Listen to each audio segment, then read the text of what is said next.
Bellingham ও Harry কেইনের রসায়নকে সামাল দিতে লিওনেল স্কালোনি এমন এক বিশেষ পরিকল্পনা কষবেন যাতে পারেদেসেদের পকেটে থাকবেন Bellingham.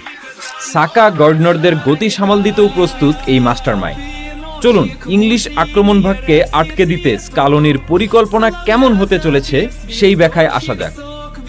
Jude Bellingham box to box midfielder হয়েও এত গোল পাচ্ছেন, যার মূল কারণ প্রতিপক্ষের ডি বক্সের ভেতর তার সেকেন্ড রান। উদাহরণস্বরূপ নরওয়ের বিপক্ষে বেলিংহাম যখন ডি বক্সে এই সেকেন্ড রানগুলো নিচ্ছিলেন তখন তাকে নির্দিষ্ট কেউ ম্যান মার্কিং করেনি।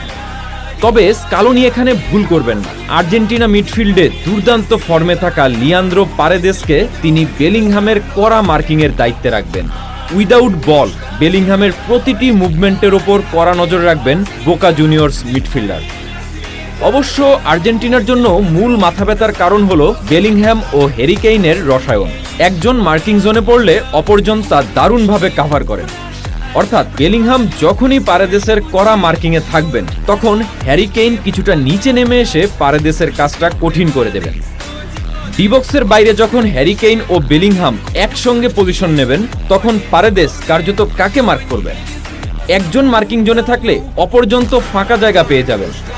মূলত টুখেলের এই কেইন বেলিংহাম টোটকাতেই ম্যাচ থেকে ছিটকে গিয়েছিল নরওয়ে। তাহলে এর উপায় কি? স্কালোনির কাছে এর উত্তর সহজ। হ্যারি কেইন যখনই নিচে নেমে আসবেন আর্জেন্টিনার একজন সেন্টার ব্যাকও উপরে উঠে ইংলিশ অধিনায়ককে ম্যান মার্ক করবে। কিন্তু তাতেই কি স্বস্তির সুযোগ আছে? হ্যারি কেইনকে মার্ক করতে একজন সেন্টার ব্যাক উপরে উঠে এলে আর্জেন্টিনার রক্ষণভাগে বড় ফাটল তৈরি হবে।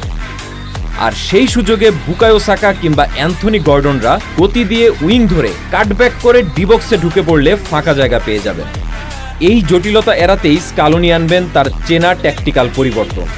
প্রায় নিশ্চিতভাবেই বলা যায় আর্জেন্টিনার একাদশে দেখা যেতে পারে 3 সেন্টার ব্যাক। রক্ষণভাগের দুই প্রান্তে ক্রিস্টিয়ান রোমেরো এবং লিসান্দ্রো মার্টিনেজ, আর তাদের ঠিক মাঝখানে স্টপার হিসেবে থাকবেন নিকোলাস ওতামেন্দি কিংবা মার্কো সেন্সি।